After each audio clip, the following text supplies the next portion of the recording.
Good afternoon if you are joining us from New York City or St. Louis, Missouri, or somewhere in Massachusetts. Good evening if you are in Europe, Africa.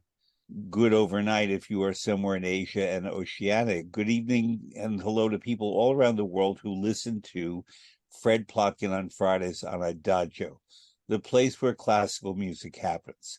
Adagio is a video and audio streaming platform dedicated to supporting artists and to making classical music and opera available to music lovers around the world. My guest today is an old friend. We don't see each other that often, but we are people who I'm going to ask Stephen Lord where we met originally, because I have two ideas about that. But who have followed each other's careers and known of each other's work. And I certainly have admired your work and pay attention to what you do. But the way this profession works is sometimes we don't meet up for years. But I've always known what Stephen Lord has been up to, and he's widely admired in our profession, especially in the United States, although I know you have conducted abroad. You are primarily known as a conductor, but music director, coach, manager, leader, influencer, I guess is the word. But please welcome Stephen Lord. Where are you joining us from, Stephen? I'm joining you from home in Okay. Bolton, Massachusetts. My father was an apple grower. And so I live in the house in the middle of our apple orchard, 100 acres of trees and wildlife. So I'm going to get very specific now about apples. Something I care about. You know that I am a food writer as well. Right, Uh, absolutely. um, I'm a big seed saver, which is to say that I believe in diversity in biodiversity in foods. And it's always been told to me that I, as a New Yorker, live in the state that is the Big Apple, that has the most apple varieties of any state in America. I was always told Virginia is second, and people in Maine tell me they are third. Tell me about Massachusetts. Well, let's see. New York is really big. The Hudson Valley is where all the apple stuff really happens in New York, mostly. And they have a real problem there with weather. They've had a lot of frost over the years or hail. And 1 minute of hail, not even a minute, 30 seconds of hail wipes you out, and nobody wants an apple with a mark on it. Okay. Maine is pretty good. Maine has quite a lot. New Hampshire has a lot. Massachusetts, however, where I live in this part of Massachusetts, which is about 35 miles west of Boston, okay, due west. This is the pick your own apple capital of the world. Every weekend from Labor Day until maybe the next weekend, masses of people, masses of families come, and they love being outdoors, and they pick apples. They line up for an hour to get my nephew's cider donuts. So it's quite something. This has been a very challenging year for everyone because of all the rain, and because in February we'd had a warm winter, but in February we had two very, very cold days. So the whole peach crop was destroyed everywhere in New England. Nobody has one peach, and we have 500 peach trees. So you can imagine the toll on my nephew's bottom line. And like in New York, in May, when the apple blossoms came out, there was a frost, and the frost hits the blossoms and it kills them. So most everybody around here has got a 30% crop. So life isn't easy on the apple farm, but it's very rewarding. I recently read an article about apple cider donuts, and it was written by someone in Massachusetts. I didn't quite note the name of the author, but he apparently is the expert on apple cider donuts. The reason I'm mentioning this is because I've done a lot of work in the European Union on food issues, and their policy has been to basically designate zones where certain foods are grown, and they're grown more for quantity, not always for quality, sometimes for quality. so that the area of northeastern Italy that's known as the Trentino Alto Adige used to have a huge diversity of apple varieties, but they were all pulled out, and only a few, especially the Golden Delicious, the Melinda apple, were the ones that were planted en masse there, not for Italian taste, but primarily to fill strudel in Germany and Austria and to become apple sauce and so forth. And only in England and the UK did former Prince Charles, now King Charles, designate an apple day, which was October 21st. I don't know if you knew all this stuff, Stephen. And No, I don't, but I'm wondering what type it was. Pippins or it was something. Pippins, exactly. Yes. But Really? Oh, actually, it wow. was National Apple Day to promote the diversity of British apples. The Danish went their own way, and that the Danes seem to like very small apples, but they're part of the European Union. But so they didn't participate in that great scheme that had most of these apples grown in a zone around the Italian Alps and into Austria and southern Germany.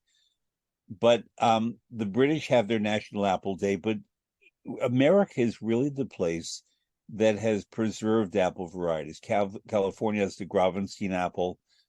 Um, there are many in Virginia, and the apple has, obviously apple pie, great mythology in the American mindset, much like the cowboys, much like the pilgrims, much like the Native Americans, the indigenous people, much like skyscrapers, much like everything that people think of for America. Aaron Copland evokes that in music. And it's not my favorite fruit. I certainly like it. But what I love is that every week, if you pay attention, a different apple can come and it has a different flavor and fragrance. And they make their appearances and then they go off the stage. Yes, and I'll tell you quickly, 2 towns to the west of me in Leominster, Massachusetts, is the home of Johnny Appleseed.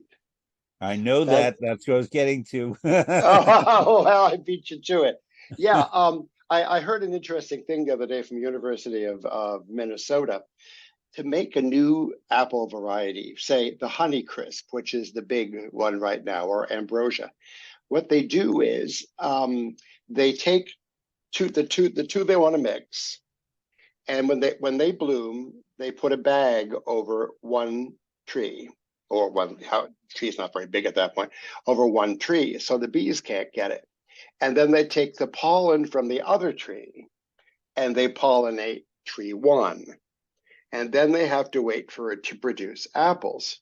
Now, when you plant an apple tree, you're not going to get any kind of crop for 4 or 5 years. So this is a very, very long process.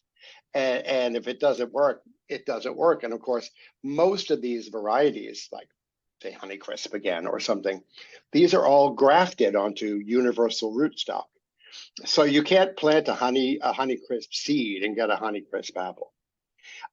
So you have to you buy them, and then the nursery takes them. They have a universal stock, and they graft a branch onto there. It takes much better than grafting a finger onto a person, Mhm. and they immediately start growing that variety of themselves. So it's really quite wonderful.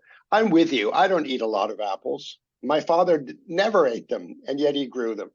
Uh, Mhm. and there's been such a big deal since I was a little kid. The whole pesticide uh, issue. Rachel Carson was right. DDT was terrible. And until the day my father died, he maintained DDT is a good insecticide. Well, Oh. yeah, good for what?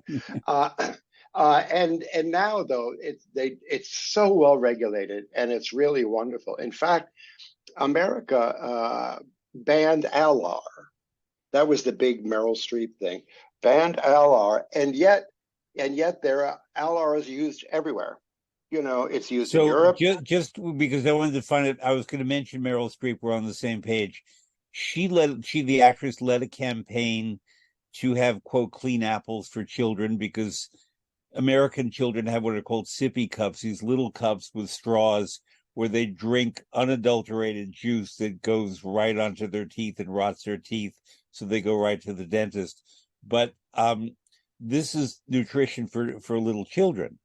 And Meryl Streep was rightly concerned that there was a lot of toxin in these apple juice cups that were produced en masse. So now take it from there. Well, the funny thing is that Alar was banned. Alar was something that helped the apples stay on the tree longer, which is advantageous to everybody.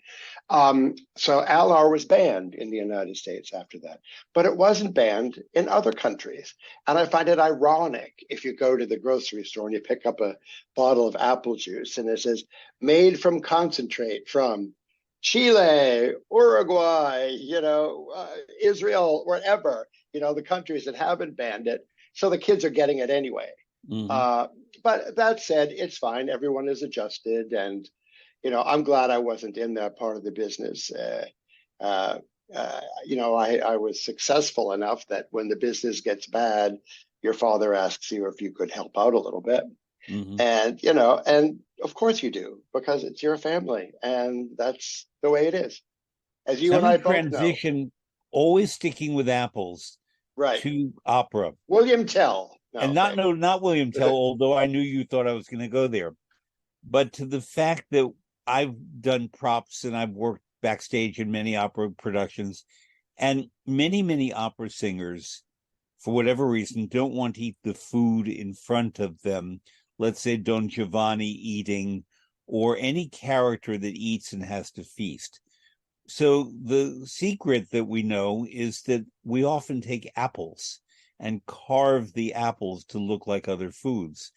And the bass baritone Luca Pizzaroni always wants apples on the stage around him.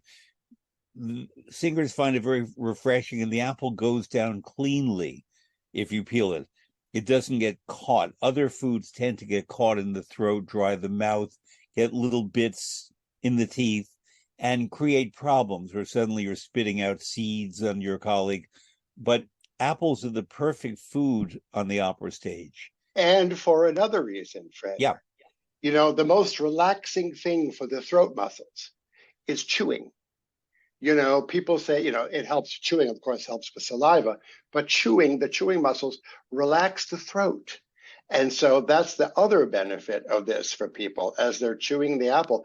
I remember in the old days when I was traveling with Neil Shikoff, at intermissions, he'd say, go out and get me a steak sandwich. Or get a steak sandwich, because you would chew and chew and chew, and it relaxed everything. And I always thought that was kind of dumb until I learned that little bit of trivia, and I can see why. It's a big muscular deal.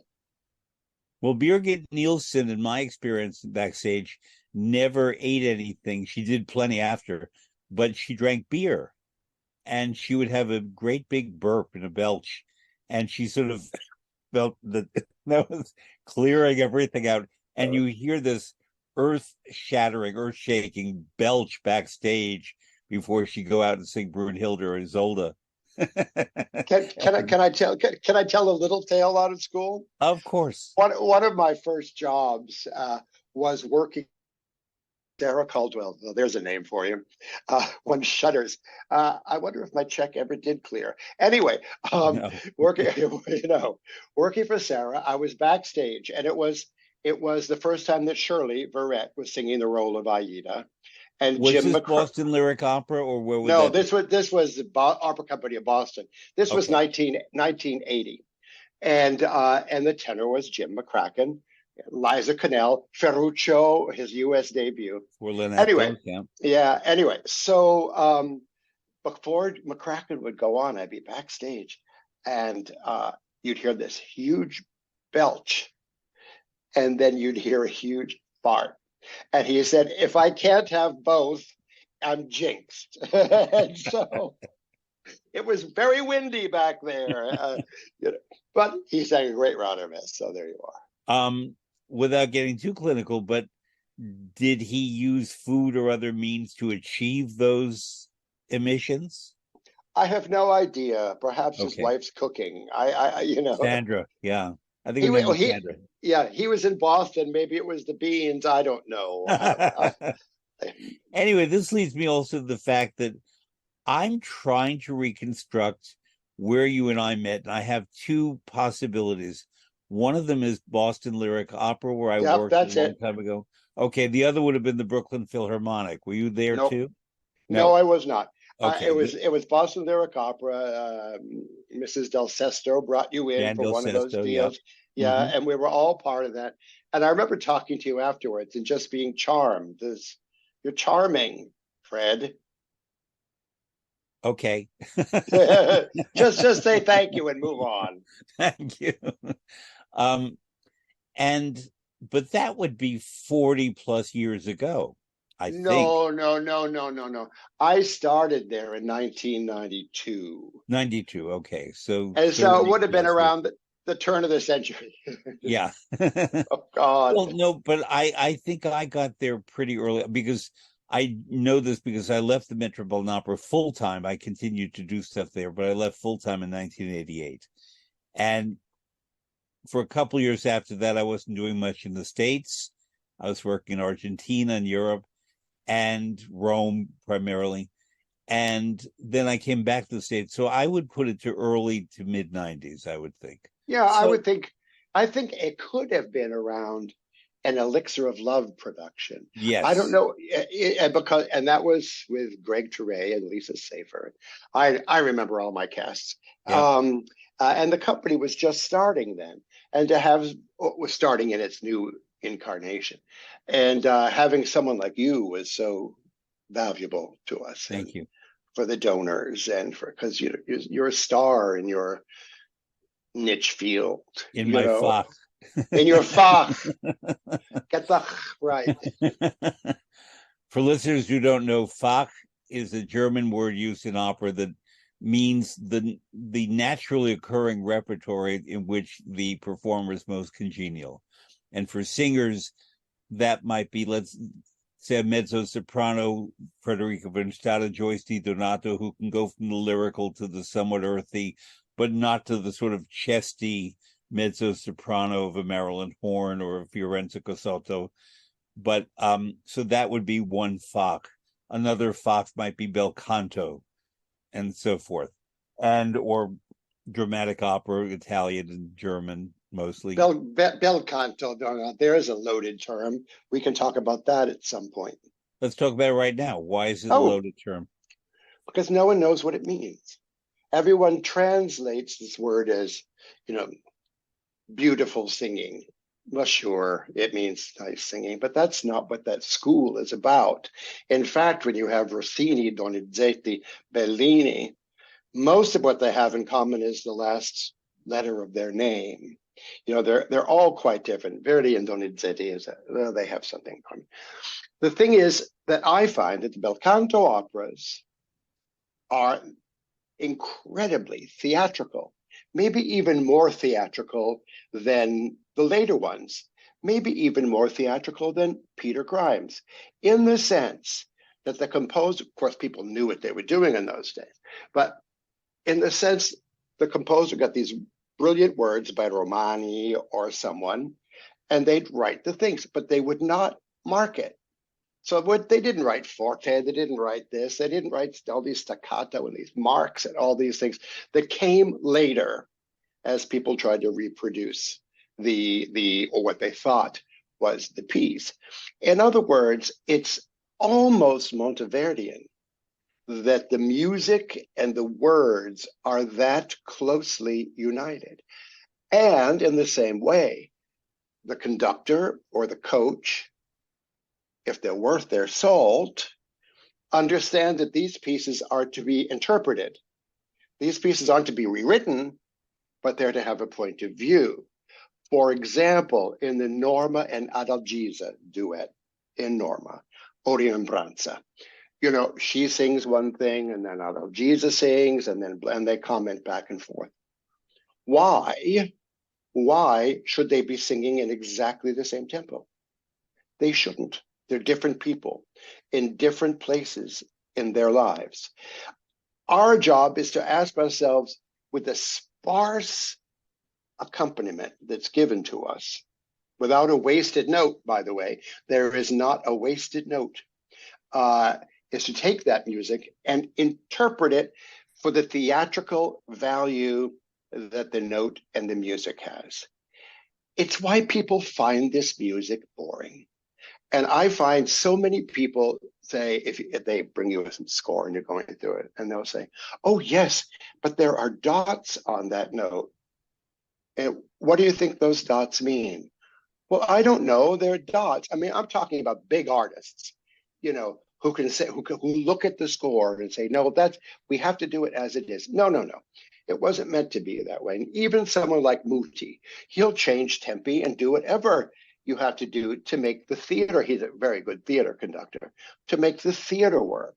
And so I find that the Belcanto and Monteverdi and those pieces are maybe the truest art form for an artist, because it's all your imagination.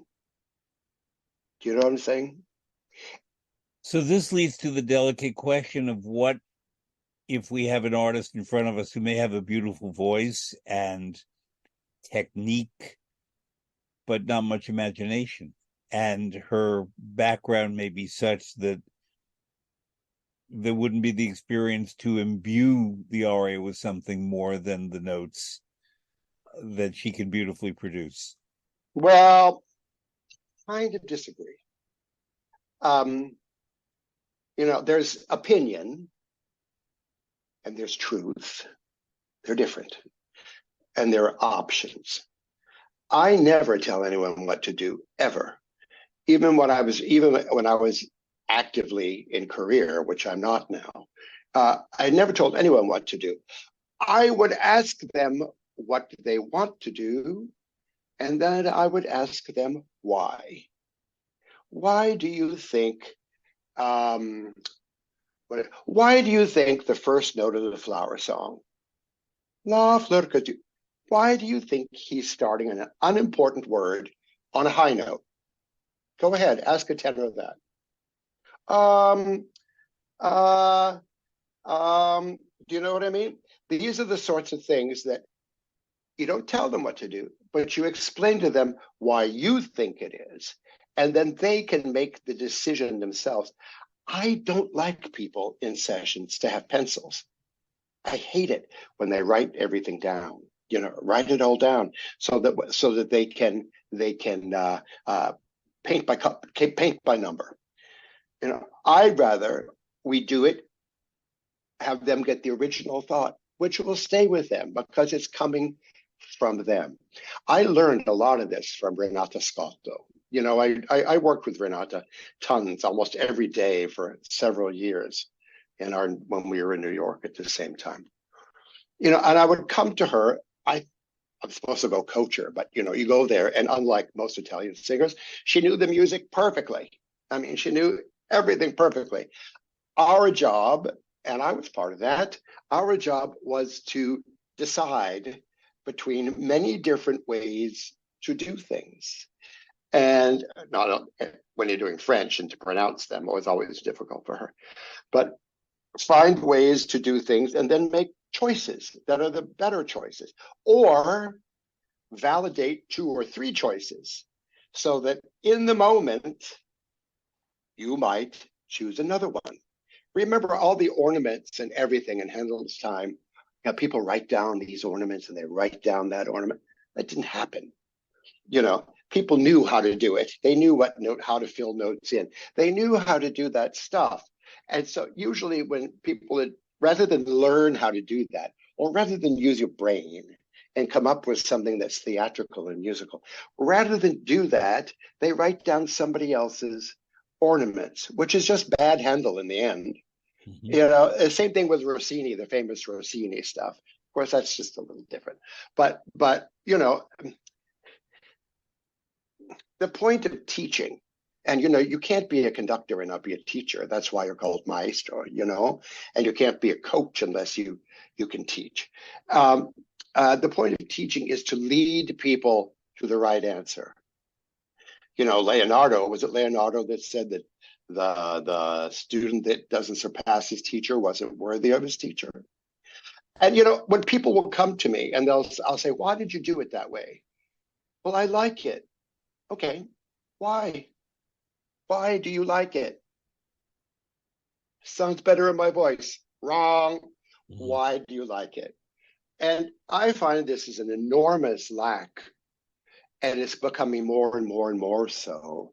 The more programs we have, the more input young people. When Battistini and those people were, and Rufo were singing, they would have a class every day, and they'd all vocalize in front of each other. Mm-hmm. Do you know what I mean? They all learned from each other. It was a learning experience. No one told them what to do. They listened and they took it in, digested, and made it their own. But I have to tell you, music making, I'm so tired of paint by number. I've seen scores of, I'm telling you, really good conductors. I won't use names, that are marked blue, green, and then there's the yellow. I mean, lines are everywhere, Mm-hmm. and so they're conducting by GPS.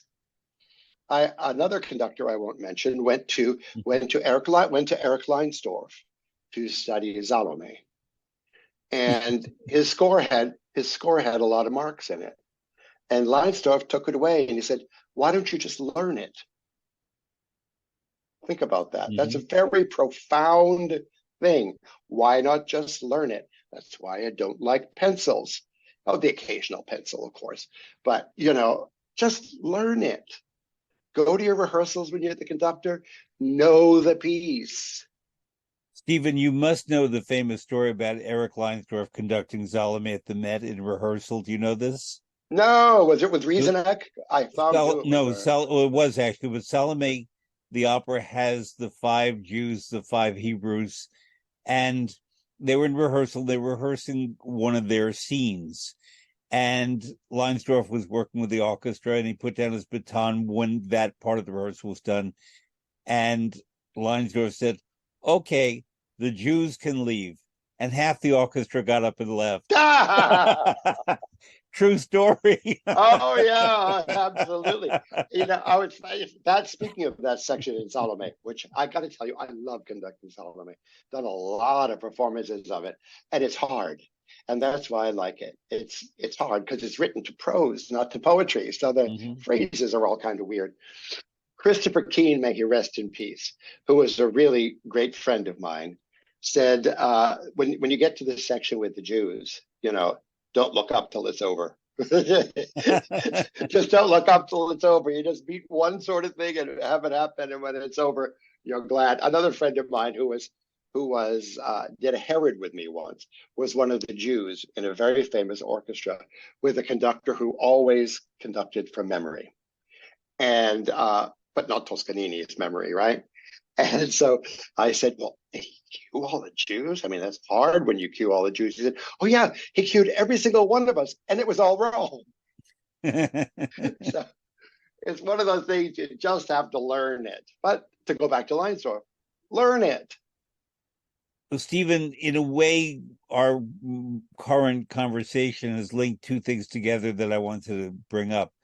We were talking about Handel and we were talking about Richard Strauss. Mm-hmm. And I once was having a conversation in public at New York University with Joyce DiDonato. And she at that time was singing both Handel and the composer in Ariadne auf Naxos by Richard Strauss.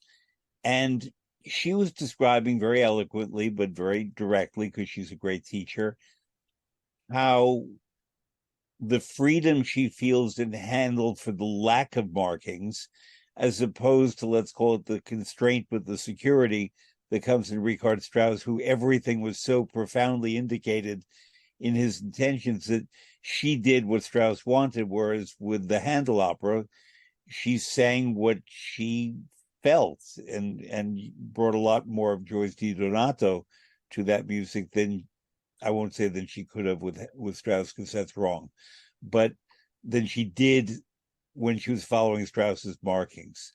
What do you Well, think about that? Yeah. well, that's artistry. Yep. That's when you're given the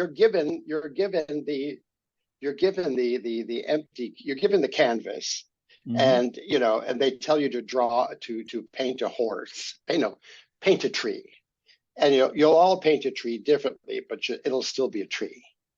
I did an opera with Joyce. I did La Donna del Lago with her in Santa Fe, and there were moments. I mean, she was very determined what she wanted things to be, as was I. And there were times when we came to disagreements, but it always came out beautiful in the end because we had, two minds at least alive and thinking and adapting to everything. That's our point. We're always adapting, and we should always be reacting to the words that we're singing because the notes were set to words. They were set to words. As far as the Strauss goes, yes, of course, he has lots of markings, but it's nowhere near Britten's markings. Right. I mean, yeah, it's funny. Britten operas are kind of hard to learn. I've done a lot of them, especially with Colin Graham, who had done all those premieres with Britten. I did a lot of them, and I found it there to learn them because the words aren't always of the first order. The music is, but the words aren't always.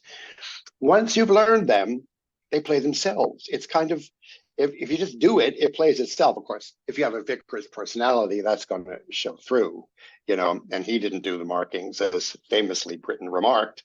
Saying John Vickers, yes? John Vickers? Oh, yes. John Vickers. Okay. Whom I really liked as a person. Yeah, everyone seemed afraid of him. And I was a young kid in the Houston Grand Opera, and he was about to do his first Otello and last Otello in his career. This was the last run of them. And so I went to the call board, and it said, coaching Vickers Lord. Oh, gee, what the hell am I going to do? So I went in, and he said, he didn't call me kid, he called me boy or something, I don't know. He said, let's just go through it from my memory, because I don't know if I remember all this. So we're going, and he said, you're rushing. I said, no. You're dragging. I'm 26. I'm 26 years old, right? So this goes on. I'm rushing, dragging. Anyway, at the two stories, at the piano dress rehearsal, he came down to the edge of the stage and he said, hey, didn't say, hey, I don't know what the word was. He said, let's compromise. You're rushing and I'm dragging. Okay. Then at the piano, at the first dress rehearsal, it was over too soon for the orchestra. The orchestra left. It was John Pritchard conducting. And they wheeled the upright onto the apron of the stage and set me up. By that point, Mr. Vickers said, well, I'm not going to, no orchestra. I don't need to do this. I'm going to go home. So he left. So the poor cover's out there, Dices questo certo vostro pregi, whatever, sounding whatever. And I'm just merrily playing along. And we get to the moment, oh, Gloria, Otello fu, right? Well, there I am, and I'm playing along. Suddenly, we get to O Gloria, Otello fu. And these two vices grabbed me by the shoulders from behind and sang, oh, Gloria, Otello, in my you-know-whatting ears. And it was John Vickers. I was bruised, and it was John Vickers. But it's a sound, a size of which, and its beauty, unique beauty, I'll never forget. Mm-hmm. Ever forget to have John Vickers grab me and sing O Gloria, Otello fu. It was a nice time. It's been a good run. Yeah. I want to go back a little bit more to Belcanto. Okay. Because we were sort of talking about what it's not. What is it? Is that a question? Yeah. As I said, it's if the composer's good, it's the perfect marriage of poetry and music, words and music that all, one leads to the. I mean, really, when you look at, let's talk about Romani. If you look Felice Romani, the librettist. You're right, exactly. If you look at Elisir d'Amore, that is not your typical libretto for Donizetti. It's not. We had to the first duet, with Adina and Nemorino. Those words are magnificent poetry with form and rhythm. Oh, we'll get to rhythm in a second. And that's why that is the most beautiful music in the opera, along with Adina Credimi and, other moments. The thing also about Belcanto. Yeah, we can talk about ornaments another time. Sure, there are things you can do.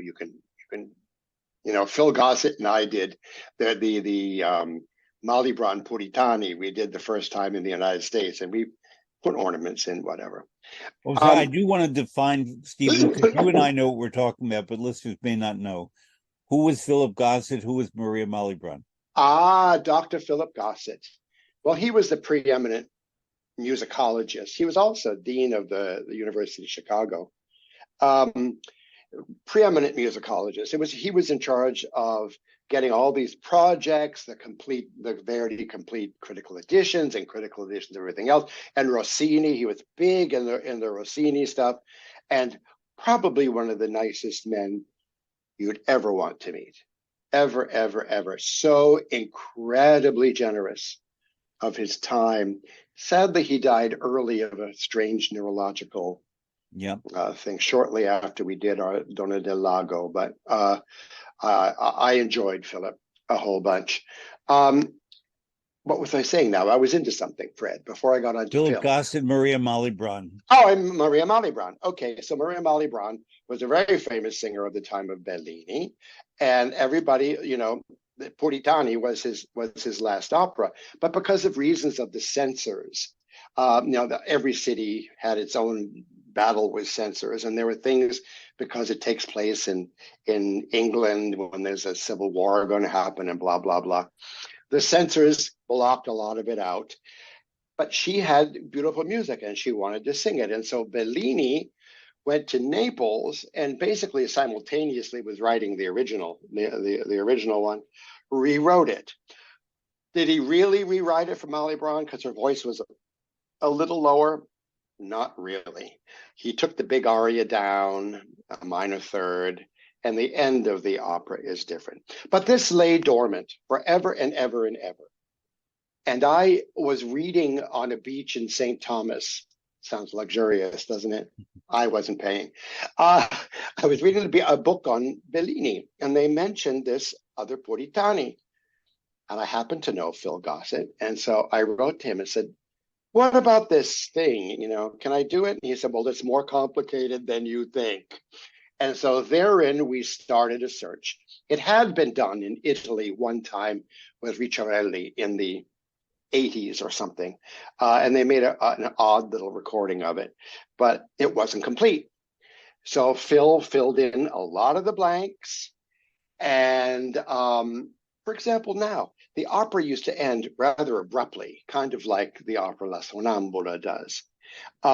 But for the Malibran's version, they added a rondo at the end, a nice fast ending, which Richard Bonning, I believe, is the first one that ended up doing it in the standard version of Puritani. And now it's the way to end the opera. So, it's all authentic Bellini, but kind of like the Tales of Hoffmann, you have to make a lot of decisions. And, in the Malibran version, the Naples version of Puritani, rather than him singing the big tune with the enormous high note in it, she sings the tune and in a whole different situation. Plus, this is another Phil thing, and I still have it. No if anybody wants it, but because there's a duet called Suoni la Tromba in that, which is a big rousing, duet with a trumpet and Suoni la tromba intrepido. Io pugnerò da forte, right? Don't pardon the voice. Anyway, Phil wrote a version of it for two tenors, because in this Malibran version, the baritone is a tenor and the tenor is a tenor. So having two tenors singing a duet, excuse me. Sorry, hope you can edit out the rhinovirus. Is quite interesting, and I still have it. He wrote it out for me. So maybe someday in a concert I'll throw it on there and we can hear two tenors sing it. I have to say that, the first act finale when Enriqueta comes on and everything, having two tenors singing basically in the same key is not quite so interesting. But the piece is interesting. I love Puritani. Since you mentioned that, you triggered a memory with Richard Bonning. when the Bonnings, which is to say Joan Sutherland, Richard Bonning, came to the Met in the 80s, I had the great good fortune that my job required me to be with them all the time. So I learned a great deal, and he is lovely and charming and scholarly, but not heavy about his scholarship. He wears it very lightly and shares it with anyone who is interested. And she was a supremely gifted singer who also was very funny. Oh, Very, very funny and charming, and could sort of roll her eyes and make quips. And there's a mad scene in Puritani, as there is in all of these operas for Sutherland. And the Met in its old production had a long staircase up that the audience would see, and behind the stage, a long staircase down. And Miss Sutherland wore a long train on her gown. And we would sit at a little table at the bottom of the backstage staircase playing hearts, a card game, hearts. And it was my job to listen for the cue, basically, from Maestro about when she should start moving up the staircase. And we would be playing hearts, and she beat me constantly. She said that I let her beat me. That's just not true. And we'd be playing, and I'd be losing the games, and she'd roll her eyes, and she said, "I don't know, Mr. Plotkin. You're a better manager than you are a card player." And and then I always knew the moment, and I would say, "Joan," because it was always Miss Sutherland until that moment. "Joan, last hand." And we would play our cards, put the cards on the table. She'd extend her hand, and I would lead her up the staircase so that she would not fall on any of the steps. And she'd have her head sort of forward, looking straight ahead as she went up the steps. As we got to the top of the steps, suddenly she'd raise her head, the jaw would extend, the eyes would go forward to the audience, the high red hair would get even higher, and she would turn, and I would see, because I had her right hand, I would see the light suddenly hit her, and everything changed. It was such a fascinating thing to observe how something about that light and her energy and focus would suddenly light up, and she'd be the character in her madness, come down the steps without any assistance, and then sing this magnificent performance and drive the crowd wild. And then you come off stage and say, "Want to play more cards?" because she was a professional. Yeah. There's a big deal. I have a big deal on my mind. I hope we can get to it. Yeah. About the word professional at some point. Yeah. But let me tell you a couple of funny Joan things. Sorry again. Sure. Couple of things. Two classy things about Joan. I was prompting her in Adriana Lecouvreur, and I'm in the box down there and looking up at her, and she had a very notoriously not good memory, and so you'd have to really, give her a lot of stuff. On the opening night, she came out in that weird costume, and it starts with a speech. Oh, please, pardon me. Mm-hmm. It would start with a speech. So she came out and nothing happened. And she looked at me and went, and from then on, it was, I also had the honor in the box. I also prompted her in Hamlet of looking up inside her mouth while she sang. Wow. That was, it was, a cavern. Okay. It was a cavern. But I also learned, and this helped over the years, when she would initiate one of those notes, especially the higher notes, you would actually hear, without aspirating, you actually feel the air start before the phonation. You can edit. Sorry, Fred. You can edit That's that okay. out, right? Should I say it again? No. We're okay. Just go right ahead. Okay. Should I say it again? Go right ahead. Well, I prompted her in Hamlet, and for her only stage one of it ever, and looking up in her mouth, and you could see this enormous cavern. That's how she makes that sound. But I learned hearing her the onset of her notes.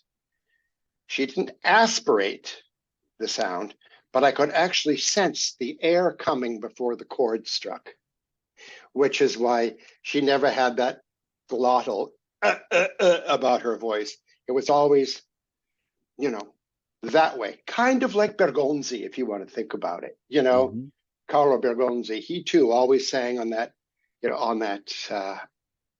cushion of air. Quite wonderful. One more thing about Joan. She was in Boston singing Anna Bolena on that tour. And Donald Palumbo, who some of you know and some don't, the great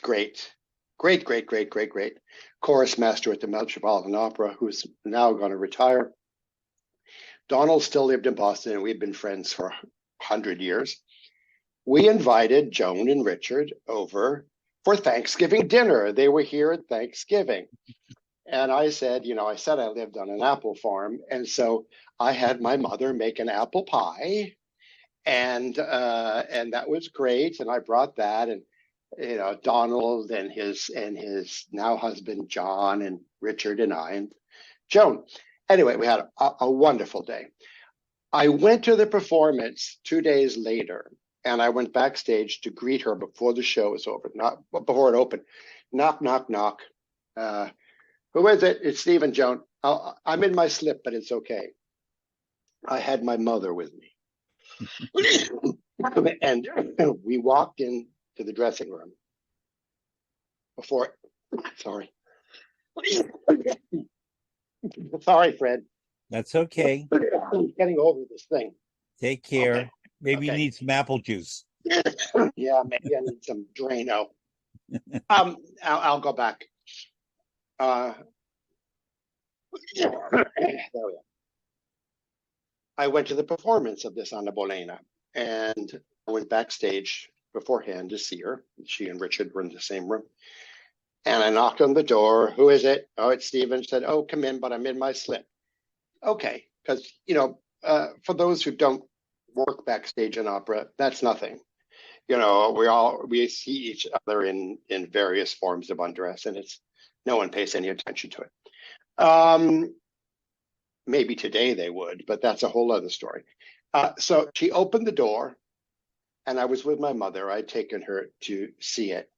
And before anything, Joan walked the whole length of a very long dressing room with her hand out. Before anything, she said, Mrs. Lord, thank you so much for that pie. It was just delicious. Yeah. Class. And the other one was after that Adriana performance I told you about, where she didn't remember anything. She got up early, and I got up early. We both knew we both got up early. The day after the premiere, I got a phone call in my apartment in Toronto saying, thank you for getting me through last night. That's great. That's what great people do. That's what people like Renato would do. That's what people like John Vickers saying, you're rushing, I'm slowing down. That's something Neil Chekhov, great long friend and collaborator of mine, was always very generous in our collaboration. I mean, that's what great people do. They're not divas. They can be a diva if they're trapped in a cage and there are 15 wolves outside ready to bite you. But for the most part, that sounds like a production of Die Walküre to me. Which year in Bayreuth? No, because Velza the wolf. So. Especially as Lawrence Melchior sings it, right? That famous one from Boston. God, those are the longest.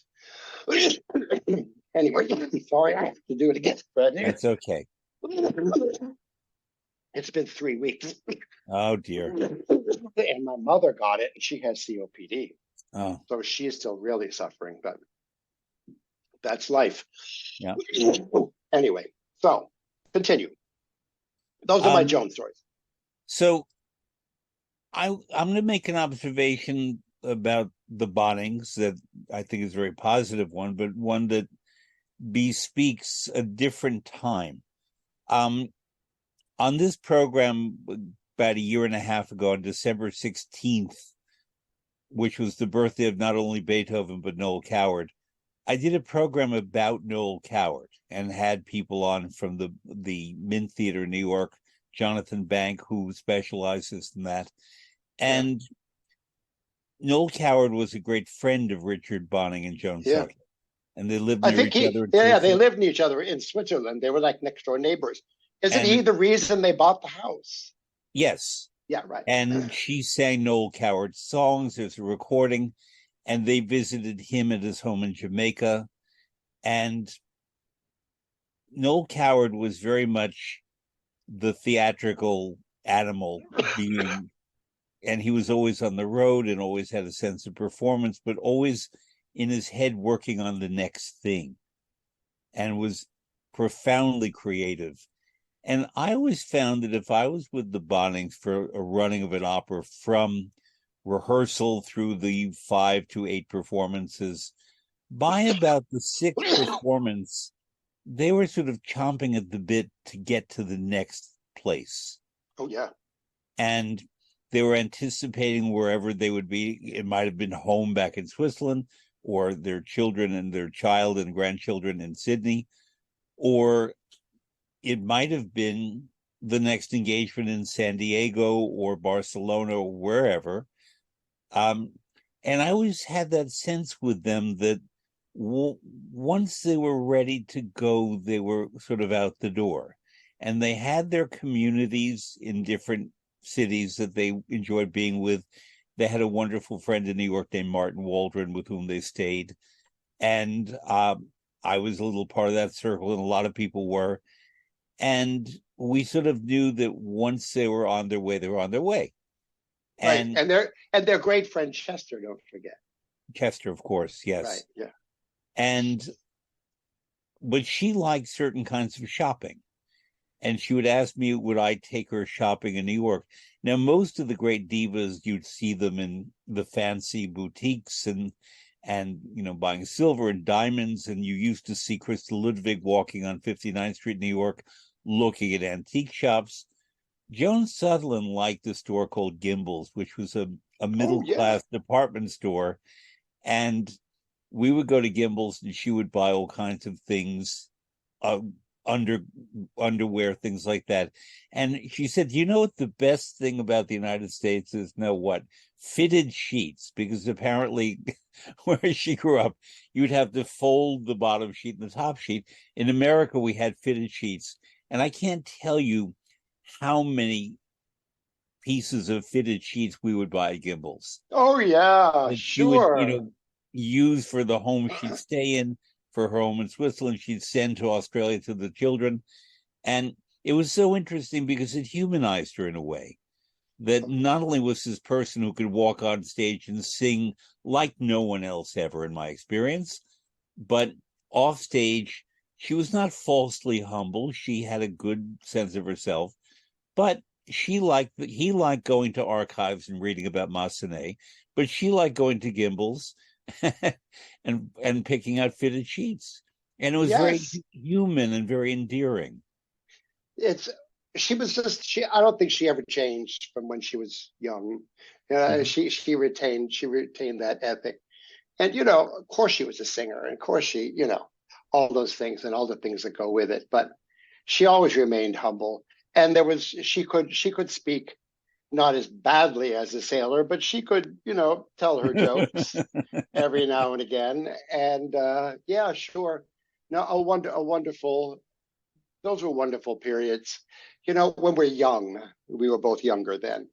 When you're younger, these things make such impressions on us because they're firsts, and Mhm. you never forget them. It's why I never forget casts from way in the beginning. Because those people were important to me, and they They basically also, as you stay said, were important. models of professional behavior. Well, that's a whole other thing. Let's go there right now If with I that. may, yeah, if I Yeah. may, uh, I came up with this strange epiphany. Um, everyone, well, most people are lamenting the state of the art today. You hear it all the time, and you can say, well, this happens every generation. But look at the box office, look at everything. I mean, there is something different. And I was thinking about it. A very good bass, young bass, was singing at the Met, and he called me, and we were talking. And he said, well, you know, that's the business. And in the business, you have to do this. And then in the business, you have to do this. Business, business, business. And I finally stopped. And I said, name. I said, that's it. It's a business. It's not a profession anymore. Think about it, Fred. In a profession, you'll look at somebody like Callas in the beginning, or Tebaldi, or Corelli. I mean, all of these people, they were professionals. They devoted the years in their life when they could have been doing other things 100% to it. Basically, with one or two teachers, they were Vestal virgins. They worked at this because, like a master carpenter, like a whatever all else, they worked at it. It was a job. It was a professional job. Now, there are young artist programs in every little podunk everywhere opera company where nobody has to do any of that work. You know, it's handed to people. So incentive isn't there anymore. It's about the headshot. It's about, you know, what's my audition package? Do you think Joan could sing 5 different arias in contrasting styles and languages? No. You know, it's not about the singing anymore. It's not about your potential. It's about your package. We have artist managers who are businessmen who do not know the repertoire, and I could give you names, but I won't. And they preach vocal advice to singers who actually listen because they have no one else to listen to. They weren't brought up correctly. You know, voice teachers cost $300 an hour.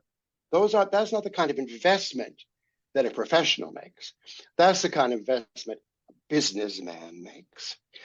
Look at the people running the companies. There's no John Crosby. You know, there's no Artis Kranick. There's no Kurt Adler. There's no Rudolph Bing.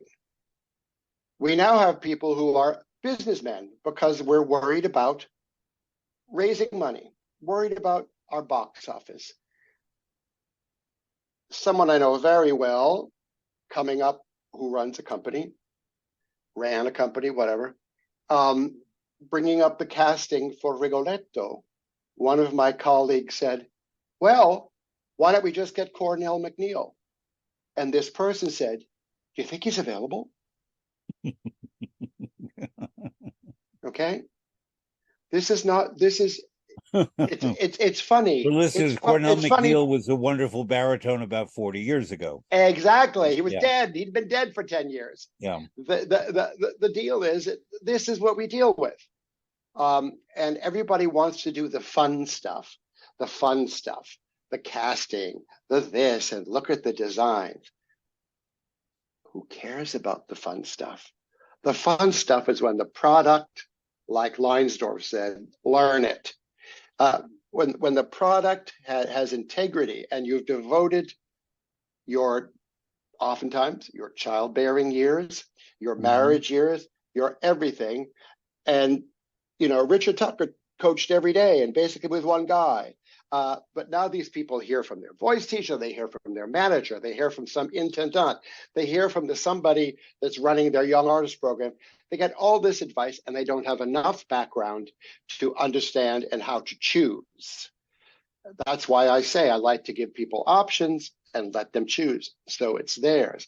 But these are business people, and a lot of them make a lot of money.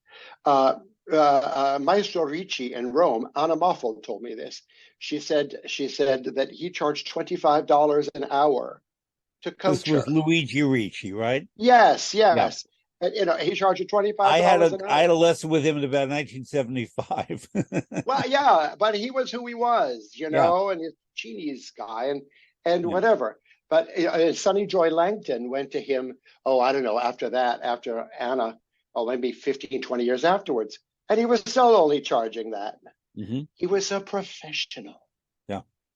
And so I really do think there's a difference between a profession, and a business. Yes, we have to live, we have to make money, but it's the attitude. It's the attitude. The attitude about easy. It's easy. I'm going to be given that. I'm going to get free coachings here. I'm going to do that, da da da da. I'm sorry to raise myself, but I went to night school to learn Italian on my own dime. Mm-hmm. I don't find this sort of incentive. I'm sorry, Fred.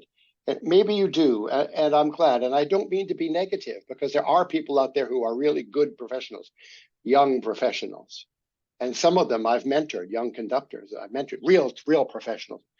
But for the most part, it's kind of just surfacey. I got to be sure my headshot's right.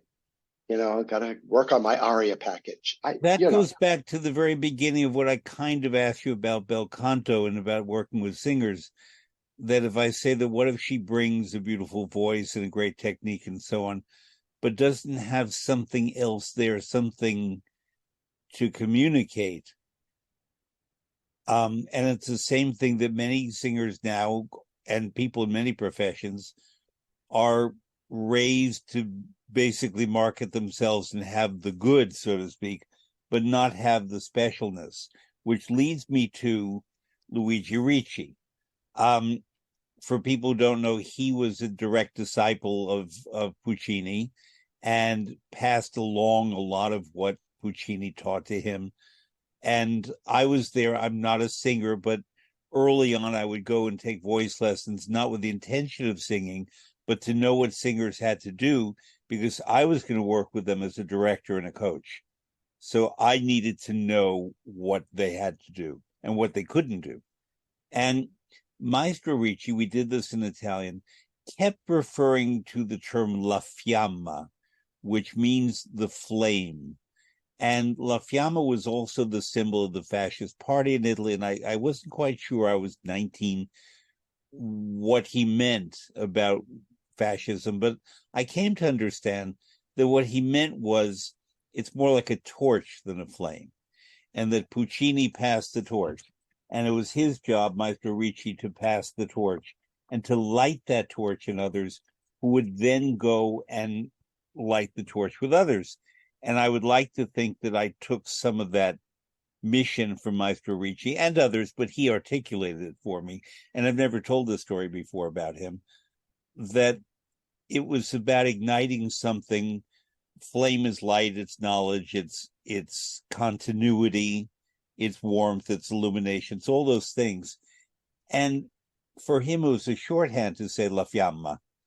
And that really focused me. That one lesson really, really focused me. And we were working on Ballo and Maschera, but it could have been anything. And because it was not Puccini, it struck me that we're not doing Puccini. But I love to see where La Fiamma is. I think a famous example is Riccardo Muti, who sees himself as that transmitter at this point, but also through his whole career. But there are many, not just in Italy. I've met these people elsewhere, but it's a very important thing. I think another person, I don't know him well personally, but I've watched him work a lot in coaching, is Thomas Allen, the baritone. Oh, please. Very much one of my that, favorites. Oh, yeah. mine too. Very much has that, not only sense of mission, but the ability to light the flame in others. Yeah. And in a way that makes them come to their realizations rather than imposing on them his ideas. Well, it was interesting. I conducted Don Pasquale in Chicago, and Tom was the director. Of course, I'd known Tom from other things earlier. And he was wonderful. He was so gentle with everyone, just gentle with them, wanting them to do their very best, performance. Apropos to La Fiamma, I think, yes, what you said is good, but I think it's even deeper. I think when those singers who give you that extra something, it's not But yes, they have the fiamma, but it's because that's they have no alternative. They have to do that. This is they recognize that this is their only way to I don't want to express themselves. They all have lives, but it's their only way to reward other people and share it. Maybe share. You know, sharing is what music is all about anyway, isn't it? It's all Mhm. about people talk about huge orchestras. No, it's all just chamber music. You know, everybody's supposed to listen to each other and whatever. But it's because there's no choice.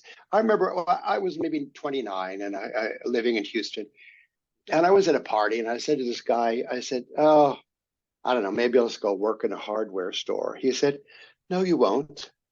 You can't. You don't have any options." And he didn't mean that to encourage me. He was I actually know. telling me the truth. There was no option, you know, and you know, I've been out of it now for several years, and I really, really, really miss it terribly. And it's not that I don't care about applause. I don't think I ever heard it. I really did. I go out and I wouldn't hear it. I don't care about that. I don't care about the reviews. I care about um, sitting with Sandra Radvanovsky, say, you know, whom I've known since day one, and showing her, giving her options in Norma on how maybe to say lines that aren't on the recording. I should send you. I wrote a book on Rigoletto, you know, for directors, conductors, and singers. And in it, I go through page by page, sometimes note by note, exactly how I see the possibility of what that note must have meant when they did it and why. And I think it's good. I don't think anybody would ever buy it, but I'll send you a copy. You might be interested Thank you. in some of the things. You know that I believe that Rigoletto is the perfect first opera if you want to get someone turned on to opera. It's not Bohème, it's not Magic Flute, which I find tough slogs. It's Rigoletto Yeah. because the story is immediate. The music, we know a lot of it already, and what we don't know is kind of thrilling. It is fast. It's morally ambiguous, which is what our world is. That the man with the best tenor music is a creep, and the young woman that we would like to think would look after herself and listen to her father, who is also morally ambiguous, is the jester, but someone who plays up to the wrong people. These characters are so complex. Oh yeah. You know, I was lucky. I did it with Jonathan Miller Mm-hmm. in his production. And I have to say that, Talk you know, about I've that done very famous production. It is a that famous very, one. Yeah. very famous and justly so. And Yeah. justly so. I mean, it changed, obviously, some of the things, but it was played theatrically, morally, and everything just right. And the great thing about working with Jonathan, I also did La Boheme with Jonathan, was that he would actually listen to the conductor because I actually cared. Mm-hmm. And, you know, he would listen to me and I'd make suggestions and he would go for it. You know, he's sorely missed. But there are lots of those guys. We don't have them anymore. I'm sorry. I speak every other week with John Copley, who's quite old now. But I learned a lot from Copley. When you're doing Marriage of Figaro and you have John Copley, can't do better. You know, he still You're does the saying best. very important names, and I want to give these people a little more Oh, spotlight. sorry, sorry, No, sorry, no, it's sorry. all right. I want to give them more spotlight. Jonathan Miller, his production of Rigoletto was set ostensibly in New York's Little Italy in about 1950. And it was controversial among some people at the time because it was felt that he was playing on mafia stereotypes, and updatings of many operas, especially Rigoletto, are fraught because to me, Rigoletto was set in 1485 in Mantua, and the references are about the societal norms of that time. And I don't often like updatings of Rigoletto, but that one worked. Why do you think it worked? Why do I think it worked? Uh, because the characters, a lot of people today, here we go again, like I'm sounding like I'm Methuselah, but a lot of people today aren't versed in what theater could have been like a few hundred years ago, and I don't think they want to buy the gesture and all those things from that time, which is if you do Rigoletto in 14 whatever, you're either going to do that or you're not going to do it. It's going to be, Verdi's time. In Jonathan's thing, the people were honest. They weren't good people, but they were being honest about what they did and what they said. And there was a lot of truth in that. I remember doing Rigoletto and the baritone who remained nameless. We got to Cortigiani. And and he fell to his knees. Cortigiani. Well, Jonathan wouldn't have it. He stopped, and the two of them had a real contretemps about this. Jonathan said, no, people don't do that now. They just don't do that. I remember him talking to the female, whatever you're supposed to call, woman, singing Gilda. And he said, while you're singing Tutte le feste, during the thing of confessing about losing her virginity, he said, what are you doing with your hands? And she said, what do you mean? He said, well, if somebody's really nervous and telling someone something, they're using their hands, they're rubbing their hands, they're doing all this. It never occurred to her to be that kind of natural. And it worked. The famous jukebox scene, that's a little much. But La it's Donna funny. Mobile, where he goes and puts a nickel, I suppose, or a quarter into the jukebox, and you hear bum bum bum bum bum La Donna Mobile. Yeah, but really, it's the introduction.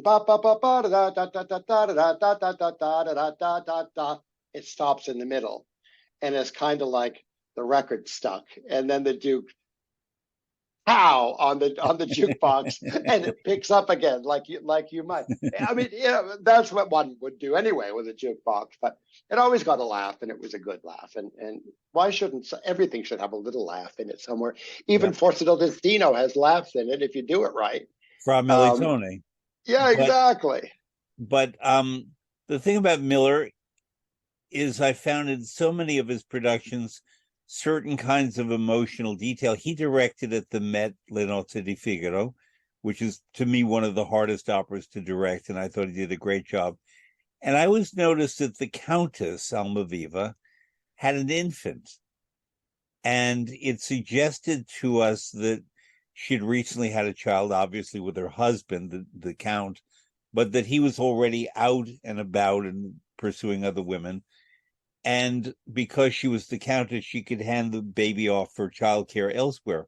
But the mere insertion of that prop, that baby, gave her a backstory that may not have been in Da Ponte's libretto, but nonetheless created more of the character for her. And I thought it was brilliant. Well, it's interesting, though, in The Marriage of Figaro, I'm just going to be a devil's advocate. If you introduce that, and then you get to the sextet, we talk about somebody being orphaned as a baby and found, in a bag, Lady Brack, the whole Figaro mix-up. Well, maybe that would make that sense. I don't know. Maybe, I don't know. It's like that's like two orphaned babies in an opera. I don't know. But the thing is that sometimes directors add things that really seem gratuitous or don't make sense. True. I really felt that was a very reasoned decision, that we don't know if the Countess Almaviva had recently given birth to a child, but by having us have that sense, it's how she relates sexually to her husband, how she relates sexually to Cherubino, who's interested in her, and she's very flattered by the attention. And it was in that same act, the second act, where that happens, how she relates to Susanna, her maid, and the way she dresses herself and cares about her appearance. All of it is there. Yeah. And deepened by the presence of an infant that was not a crying infant like Porgy and Bess. It was just an infant that was a prop. But you know what else? Because it's Mozart and it's clean and whatever, we tend to think, even the Countess, we tend to think she's a virgin. We tend to think she's a virgin. She's her high school boyfriend broke up with her, and that's why she's singing Por di Amor. No. You know what I mean? And so maybe this makes her more mature, Womanly, yeah. yeah, more a woman. I never thought Yeah. of that. Okay, I take it Yeah. back. And that's why we go repeatedly to opera productions, and why, if we do, we watch very closely. I never am a passive audience member when I go to the opera, and not because I've worked in it and know to pay attention, but just because there's so much that we can find in the staging, if it's an intelligent staging, that deepens the music and brings things out of each of the performers. And with that, I want to go to John Copley, who in the profession is known as Uncle John. Uncle And John. he's a wonderful man. And would you talk about him? I want people to know him. Well, first of all, um, uh, I call him Giannino, and Okay. that's because Ileana Kotrbash did. So he can be Uncle John to everybody else, but to me, he's Giannino. Uh, excuse me. My first meeting of John, who was a very flamboyant, big personality. Yep. He was always very out, so that was never such an issue. I was in Covent Garden and I was with Neil Schikoff and making Bohème, and I'd never met John.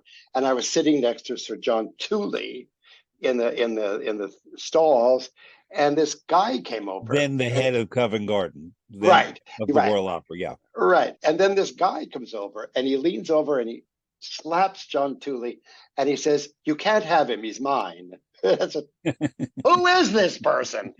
Um, and so subsequent to that, it was a few years later that Colin Graham, the great Colin Graham, who was, a famous stage director, he and Copley had a no agreement, but we were going to do Rondine in St. Louis, and Colin actually asked Copley to come, and he did a beautiful Rondine.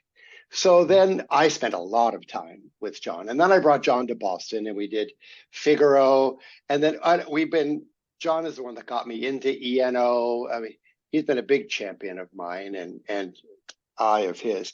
And what happened to him was totally unjust and unfair, but it was riding the wave of the time why he left the Met.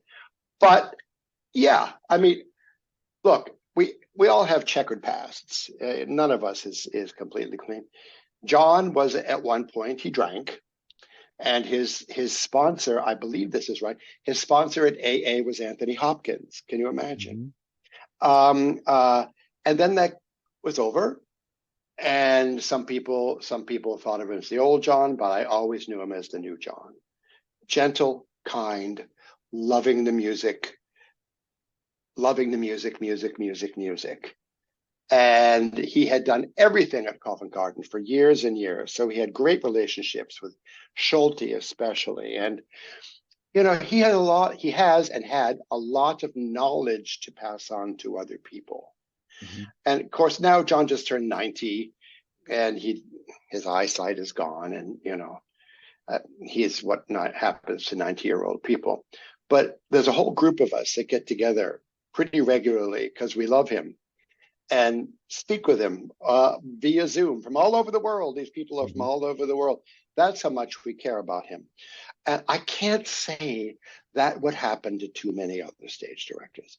In fact, I don't know any other stage directors except for maybe Michael Albano in Toronto. I don't know any other stage directors that would have this kind of people who care that much to be with them from all over the world in his last years. Mm-hmm. That says something, Fred. It does. I mean, that really says something. I don't think Jonathan would have had that. And by the way, you're telling about who Jonathan Miller is. Jonathan Miller was originally a medical doctor, and he did a whole series on PBS called The Body Human. And when he got knighted for his medical work. So he was going down the line to meet the Queen, and he gets to the Queen, and she said, "Oh, I hear you do something about the brain." No, she said, she said, "Oh, you have something to do with the brain," and he said, "Most everything does, Mum." And he kept on going. Typical Jonathan Miller. Whatever. It's been good. I have to tell you, I miss the profession terribly. I miss the collaborating. Yeah. But right now, I have the task of whether it was I should have stopped then or didn't stop then. I did, and I have a very elderly parent, and I was away for almost 50 years, and so being here and helping, even on things that I never would have thought I could do, personal things. It's really, I mean, you understand, Fred. You have a very old parent, and it's actually, in some ways, more rewarding than performing in another It's a way. choice. Obviously, I don't know if everyone can do it. And I do most want to can't. respect my relatives' privacy, but I think that if you, I mean, I've directed opera productions, I've managed opera companies, I've done lots of quote big stuff. If you learn how to telescope that into something managerial, but you do not only with great care, but there's the emotional component, it can bring things out of yourself.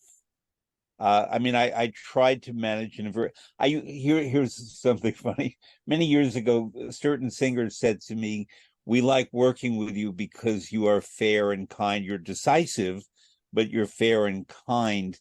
And I said to one of the singers that I would like to establish something called the Ethical Grand Opera. And she said, "Yes, but the acronym is EGO." And there's no I in team, right? Oh But no, the gosh. point was, in my Ethical Grand Opera, the very few people in our profession who are just impossible, who we've had to deal with, I wouldn't have them as members of the Ethical Grand Opera, but I would prefer to have artists. We spoke before about Sutherland, and I can name many, many others who Scotto could be difficult, but nonetheless, she was very present and very dedicated to the art. And Um, smart. it's very smart. Let's talk about her in a moment. But the other people who were just frankly impossible, I wouldn't have them because my feeling was that these people would drain the spirit and the creativity from the good people. And it's my job as a manager to protect the good people, to let them do their work, not to be entrapped by the bad people. Nicola Ruscino said to me, Nicola Ruscino was one of the founders of the Chicago Lyric Opera and then of the Dallas Opera. And this was at the Dallas Opera where I was working at that point. And he said to me once, "You do know that your butterfly production is only as good as your Goro." Mm. Think about it. Do you know what I mean? Mm-hmm. If you have a Goro who's no good or somebody who's no good, they're always the one rotten apple will spoil the whole barrel for everybody. And this is an apple farmer talking. Absolutely. It's yeah. Oh, I miss Nicola. He was a wonderful guy. Did you ever know him? Well, my background is my very first company that I worked at was Lyric Opera of Chicago. All right. Okay. And 1972. And Carol Fox was still there, but troubled. She was having her problems. And I was handed to a young person named Artis Kranick, who became very much my mentor and teacher. And for people who don't know, there was a triumvirate that founded Lyric Opera Chicago in 1954, and Nicola was one of them. And I'm suddenly forgetting the name of the other guy, Larry Kelly. Larry Kelly. That's so. Carol Fox sort of said Chicago is mine. So Larry and Nicola moved to Dallas and founded the excellent Dallas Opera in 1957, bringing Maria Callas, I believe, as Medea, if I remember correctly, and John Vickers as well. And Tebaldi. You're right. And Bastianini. Yeah. Bastianini, these great artists came to Dallas early on. But I sort of fell under the enormous, powerful personality of Artis Kranick, who was an example of being incredibly decisive, but also loving. Oh, yeah. And, she'd say to me, "Dearie," and you sort of knew that maybe the velvet glove was about to hit, but it was for my own good. It was for my education, not to be punitive, but to make me better and to make me smarter. And that was part of what she strove to do, not just with me, but with almost everybody she Oh, worked with. yeah. And I remember asking her once, Artist Kranick, about bad reviews in the press and if the press was uninformed. And I said, how do you respond to that? How do you feel about that? She said, you just have to love them. And she wasn't saying it in an ironic way, but she really meant that love, it's like Sieglinde in Valkyria, that love has to ultimately take more precedence and power. Right. And remember, too, she was very much a Christian Scientist. She was completely a Christian Scientist, so Uh-huh. much so, unfortunately, and I was with her at Yes. the end, Yeah. that she refused medical treatment for the cancer that she had because of her faith. And it was sad. It was difficult. She offered me to run the Young Artist Program there 2 different times. And I turned it down 2 different times. And, I got offered actually almost all of those Young Artist Programs to be the head of at one point or other. And nobody would quite do it right. Nobody would do it right. It was always, well, they'll do this, but they still have to do fundraising events and they still have to, yeah. And in the end, those programs, especially the biggest one, No Names, it's all about the mothership. It's not really about developing art. And also, sometimes in their zeal, in people's zeal to highlight this, they give people things to do that are too soon, and we all know who those people are. And so I can't really believe in what a lot of them do, or that they wouldn't do it my way. So, hasta la vista, I did my own thing. I discovered lots of singers. And so, What I do want to talk about a couple of things more. We could talk about for hours, I'm sure, but one of them is a large part of your professional life was spent in St. Louis, Missouri, at the yes. Opera Theater of St. Louis. I've been to much of our wonderful country, but there are two big opera cities I've never been to, namely St. Louis and Houston. I've worked a lot in Dallas, but somehow my Dallas friends say to me, friends don't let friends go to Houston. I don't agree. I'd like to go. I know Houston have a wonderful cultural life and community and a fantastic opera company and orchestra and wonderful museums, great restaurants. And I do want to go to Houston. I'm putting that word out there.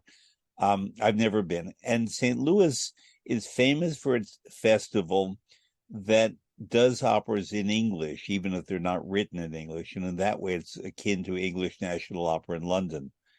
And I followed your work and your fame there and your development of young artists, your initiatives and so on. And talk about, because I know nothing about it, opera in St. Louis. Well, I was taken in the third or fourth year of the company by Richard Gaddis, who founded the company and ran it, because his head of music staff had died, and I had been recommended by Sherry Greenewald, a wonderful singer, because I was such a good coach, I guess, in those days, that I should end up having that job. But I went, but I was also Richard's casting consultant, and so, because I was, I just have an ear for that and an eye for that. And so I went there, and for the first 10 years, Richard left after 5, and then Charles McKay, who subsequently ran the Santa Washington. Santa Fe Opera. Yeah. He took over for 20 years or something, and then Timothy O'Leary, who now runs the Washington Opera. Anyway, so I was there all this time, and the language question came back and forth and back and forth and back and forth, and I mean, I wavered.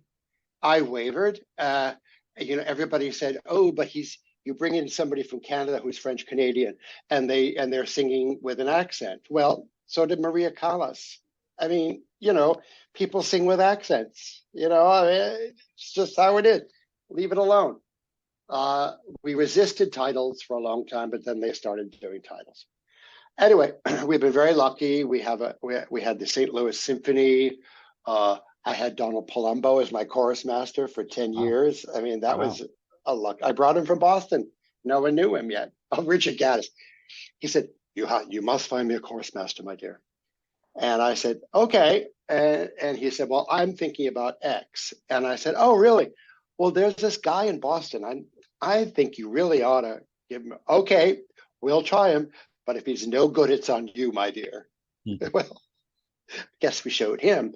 So anyway, yeah, the company is hampered by the fact that the theater is ridiculously ill-equipped for opera. It's ill-equipped acoustically. The pit is I forget what it's called. It has a name like a hotel or something. Loretto Hilton. That's right. the sisters of Loretto and Conrad Hilton. Okay. And it was built for spoken theater, and it's basically in the round. But the orchestra pit's inadequate. I mean, they find they have to use electronics for the orchestra because some of it's underneath and no one can hear it, and it's acoustically a nightmare. And the theater really needs to be. They've done everything they can with it, and nothing more can be done. So you never really get an operatic experience. You get kind of a theatrical experience. But of course, there was a lot of talk about building a new theater at one point, but then pandemics and everything happened and box office went away, and box office still hasn't come back. So how do you justify it? Plus the fact it's called Opera Theater of St. Louis, but it's not in St. Louis. It's in Webster Groves. So, the clientele is not the typical St. Louisan. It's people with money. But that's okay. I was there for 39 years. And I'm called music director emeritus for life, I guess. But the present administration, when it changed, we came to a disagreement, and a not very fun disagreement. And I resigned on the spot. I don't know what goes on with the company now. I stay very much in touch with Jim Robinson, who is the artistic director, and I have a million friends in St. Louis. You do get a good experience there. I mean, it really, you get a wonderful experience. I guess they're trying very hard, and they still have the St. Louis Symphony. They're trying very hard to deal with DEI, which I never had a problem with because when I was casting there, because I brought, for the first time, Morris Robinson, Larry Brownlee. I mean, I brought more diverse people there than you can ever possibly imagine. Without DEI is diversity, equality, and inclusivity. Yeah, I brought everybody. I brought women conductors. I did all of that, and I really kind of bristled when I'd hear I had to do more because I always got the best. And I always got the best with an unbiased mind. And so I was started off in a bad foot because we didn't agree on that.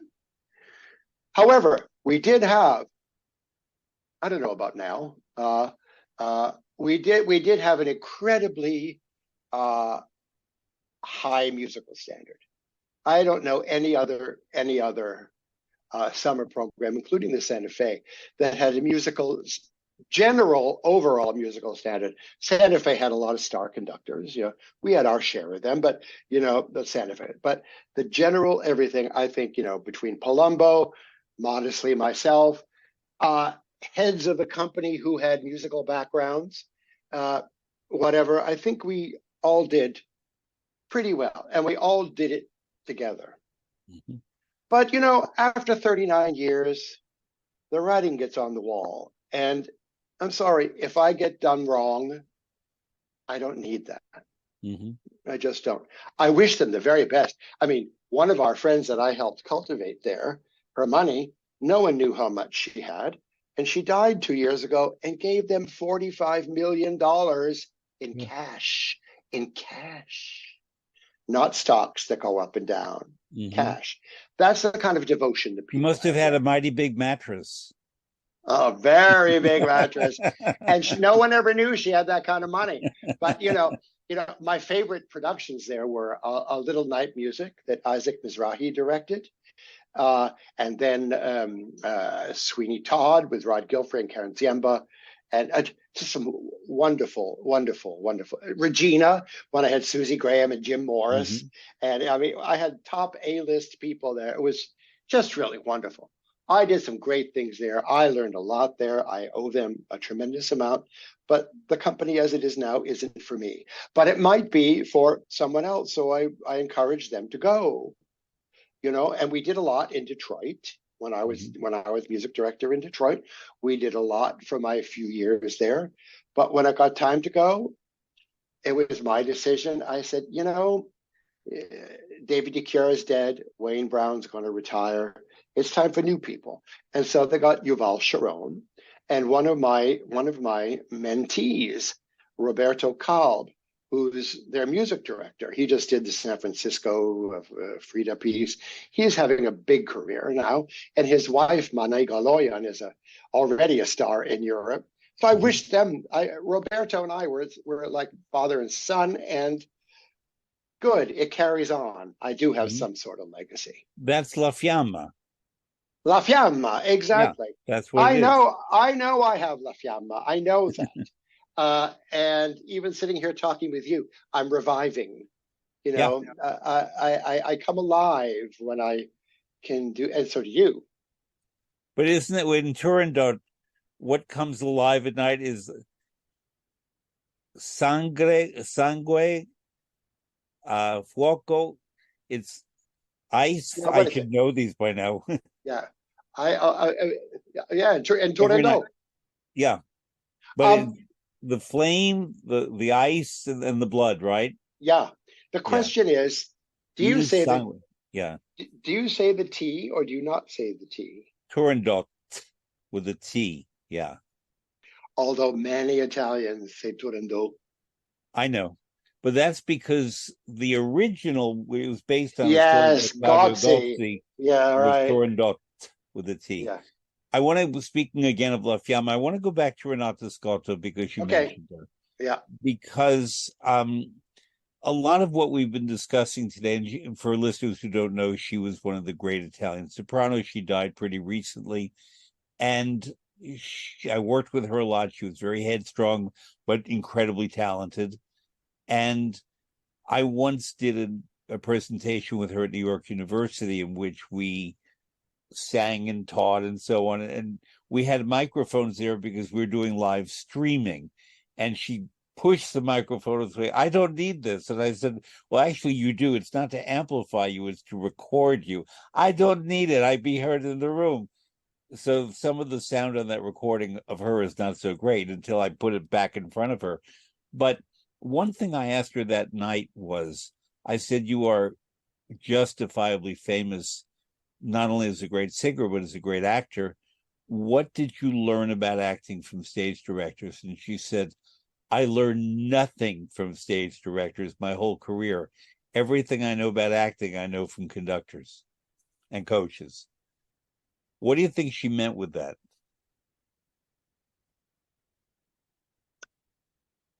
It all came from the music.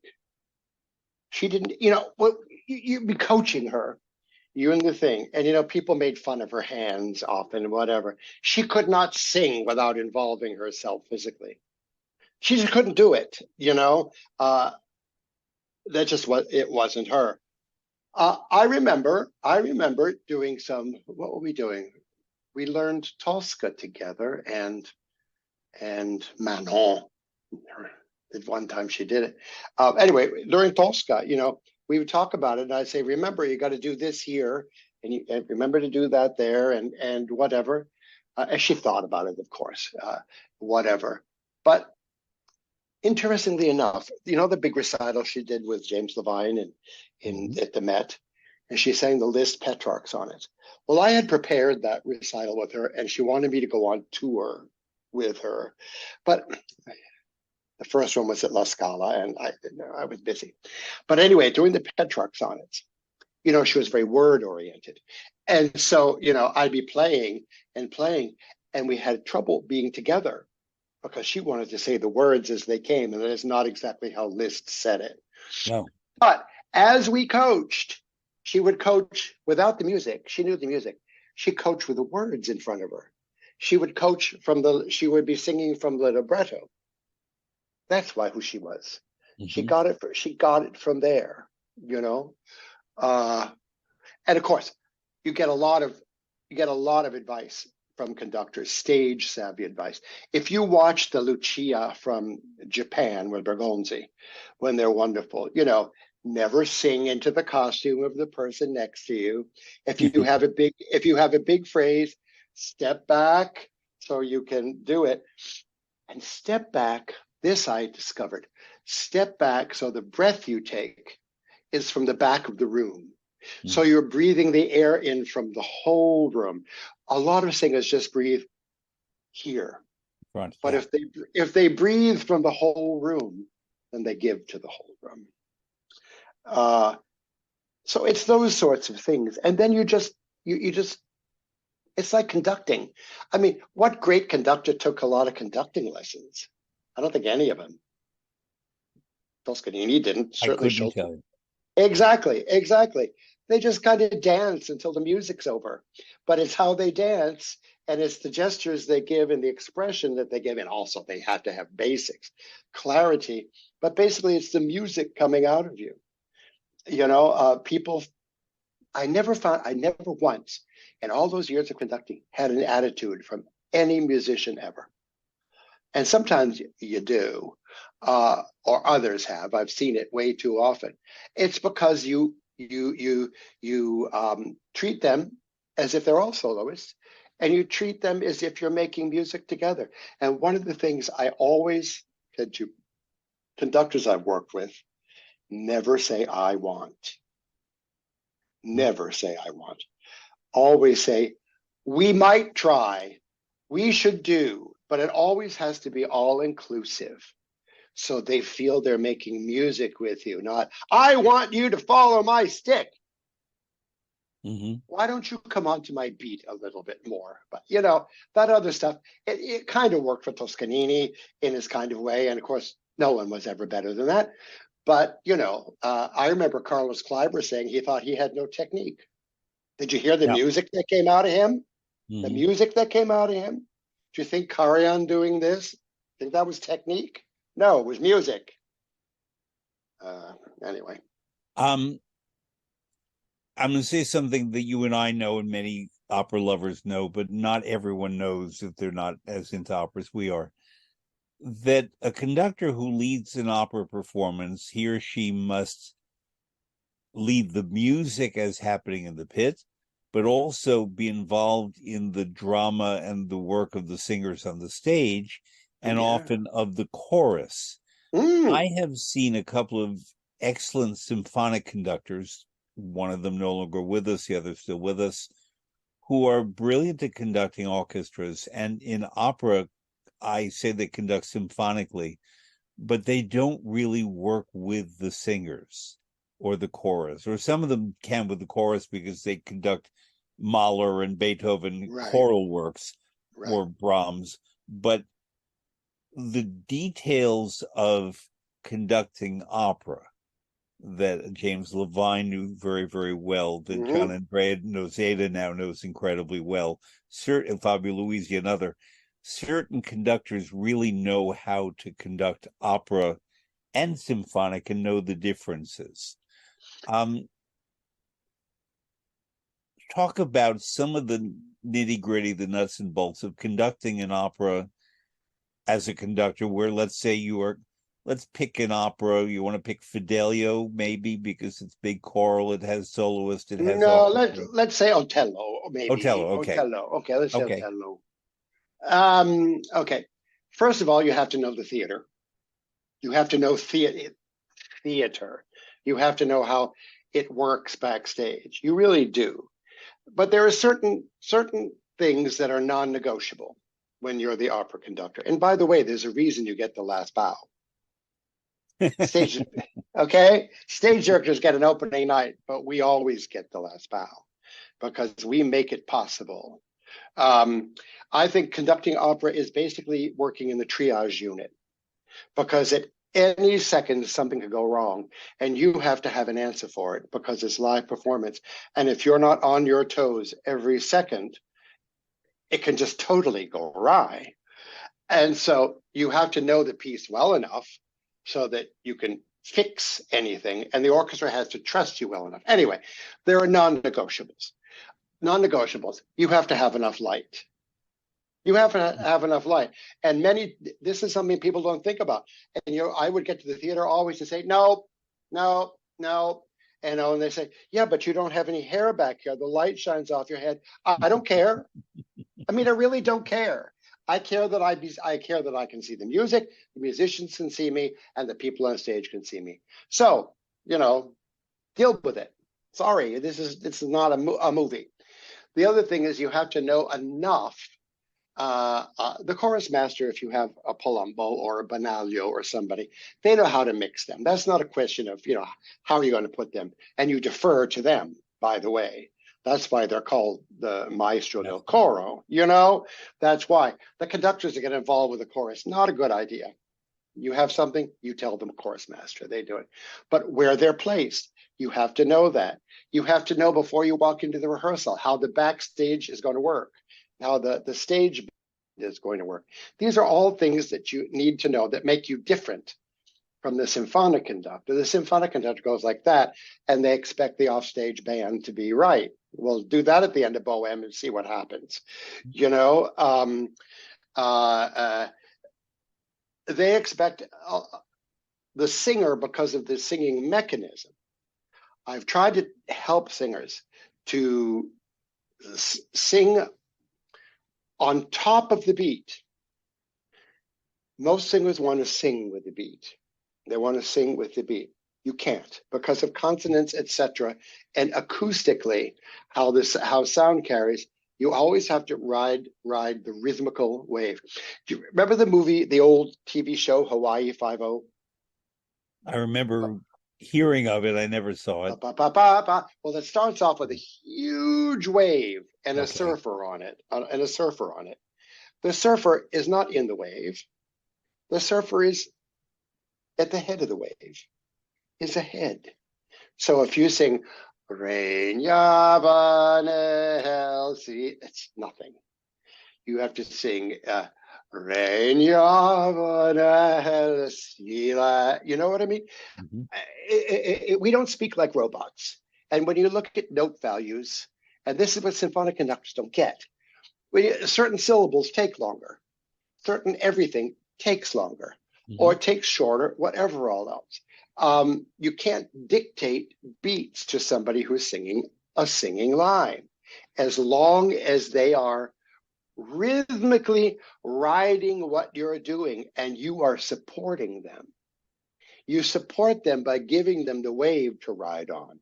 But if you're sitting and waiting for each other, that's what happens at the intermission when they say, you're killing me. And I say, I'm not killing you, you're killing me. You have to give them that. I remember every time, it was Ricchino, every time he'd give a cue to someone on stage, and I ended up doing this, is to go like this, not that.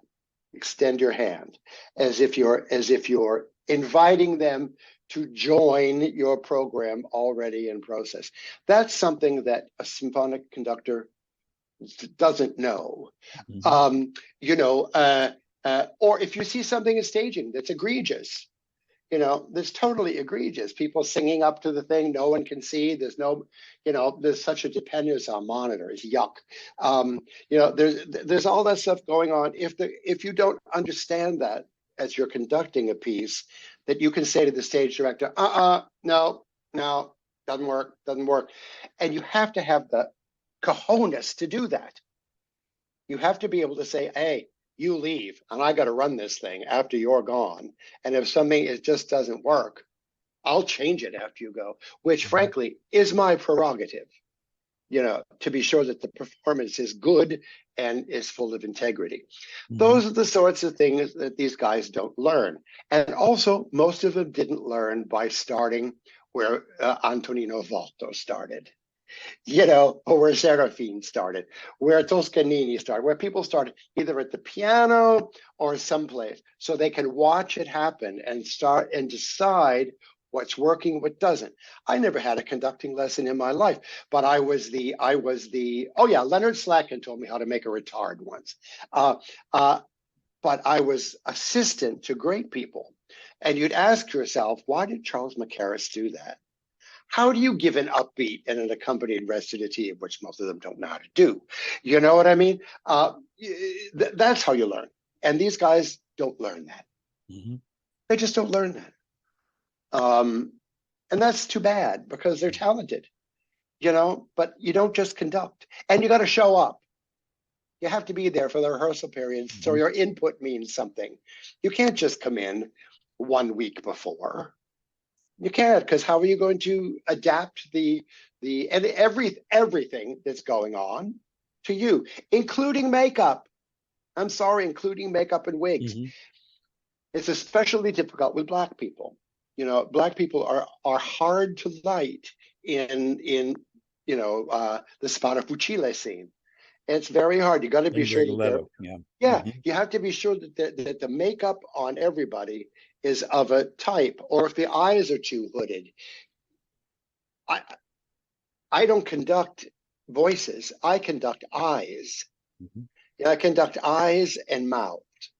I don't care about their hands, although I do. But you spend all your time with looking at their eyes and their mouth to see where they are. And that's your job. This is a job. When the singers all get creamed and the conductor gets a laudatory review, something's wrong here. Something's wrong. The conductor that I was referring to is no longer alive. I'm not going to say his name, but he was a big, big, big famous conductor. I remember the last time he conducted at the Met, he conducted a masterpiece. He had a superb cast, and all the cast didn't sound good. And these are artists at the top of their field who I heard sing those same roles elsewhere or at the Met in other casts, and they all sounded horrible. And someone asked me about that, and I said, I think it's the conductor. And by the way, this is a very famous conductor who led major orchestras and led opera companies and was, a huge star. But at that point in his career, with the work that he was conducting, they all sounded terrible, and I wondered at what was not happening. Oh, I think I know who you're talking about. The pronoun is he, correct? Yeah. Yeah. I don't know. There are performances, if we're thinking of the same person, back in the 50s that are just as bad. Just as bad. No understanding of Belcanto, no understanding of any of that. I don't know. This particular opera was not a Belcanto opera, but it was a dramatic opera. But I think I have it figured out. But then again, you listen to the famous Turandot from the Met in 1961. That orchestra ain't together. You have, that's a mess. Tchaikovsky was a great conductor, but that was a mess. He was lucky to have that cast. That was Nielsen, Corelli, Tebaldi, yes? Or Nielsen Corelli, Moffo was the first Liu. Nielsen Corelli, Moffo, and Giotti. And it was Stokowski conducting. Okay. And, he was great conductor, but you listen to it, nothing's together. I mean, the orchestra's not together, but then again, there are those people. I'm sorry, I keep moving. I was about to say, Maestro, we don't see your hand. Right. Well, look, that's what you look like on the monitor backstage. A lot of people think that if something's not together, it's not good. That's not true. Nothing has to be together. I mean, it should. That's where you start. But if something happens, so whatever. We're getting toward the conclusion because I think we both have responsibilities. But I wanted to mention one more thing and hear your response to this. Okay. I only once had a chance to be in the presence as a student of George Solti, and for 2 wonderful hours in Italy. And I remember a comment that he made was when we were talking about set design, because he was teaching a class for directors. Right. That what he wanted from a director as a conductor and what he thought we should be doing, which was a great kind of class to teach. And I asked him about set design and scenery and costumes, and he said with his Hungarian accent, the scenery and costume should look like what the music sounds like. Exactly. And be What do you made think of he, and what be do you think made he of meant by material. that? What he meant is don't sit on Giovanni on the moon. But also, those sets and costumes have to be made of material that won't kill the sound. Mm. That's always a big deal. You go to some place and you look at it, you say, no, we can't do that.